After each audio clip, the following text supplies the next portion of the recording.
Problem लिया है if x is the LCM of 4 6 8।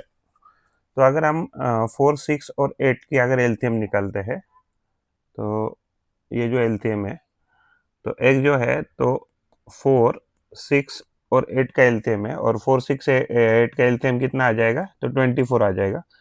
4 का फैक्टर है 2 इंटू 2, 6 का फैक्टर है 2 इंटू 3 एंड 8 का फैक्टर है 2 इंटू 2 इंटू 2। तो एलसीएम का फॉर्मूला होता है HCF multiplied by remaining factor. आगे क्या दिया है, if y is the LCM of 357। तो y क्या है तो एलसीएम है 357 का, 357। तो तीनों प्राइम नंबर है तो इसकी वजह से इनका कॉमन नहीं है, तो इनका एलसीएम क्या होगा, एलसीएम होगा 3 मल्टीप्लाइड बाय 5 मल्टीप्लाइड बाय 7। तो ये हो जाएगा 15 multiplied by 7 is equal to 105 आ रहा है। और अभी क्या बोल रहा है, p is the LCM of x and y। तो अगर p अगर एलसीएम है x और y का, तो p क्या है तो एलसीएम है x कॉमा y का। तो ये है 24, ये है 105, तो इसमें कॉमन क्या है तो 3 है, तो इसको लिख सकते हैं 3 इंटू 8, और ये जो है 105 इसको लिख सकते हैं 3 इंटू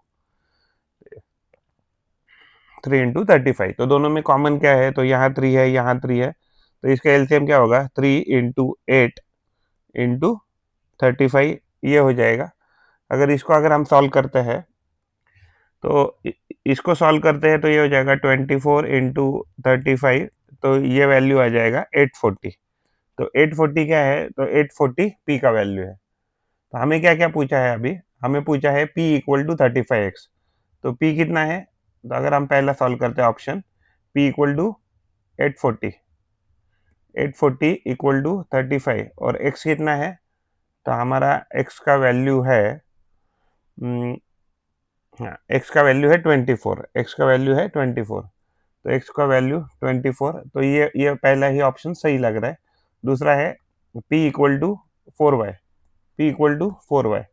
तो 840 इक्वल टू 4 इंटू वाई कितना है हमारा तो y है 105, तो ये तो नहीं आएगा।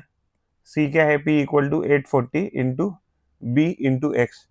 तो b के बारे में तो यहाँ कुछ बोला नहीं है, तो वी कैन नॉट कमेंट, तो b के बारे में तो कुछ बोला नहीं है। फोर्थ ऑप्शन है 840 p equal to 16 into y. तो y का वैल्यू कितना है 105, तो ये भी क्या होगा 840 नहीं होगा। तो हमारा पहला ऑप्शन है ये सही है।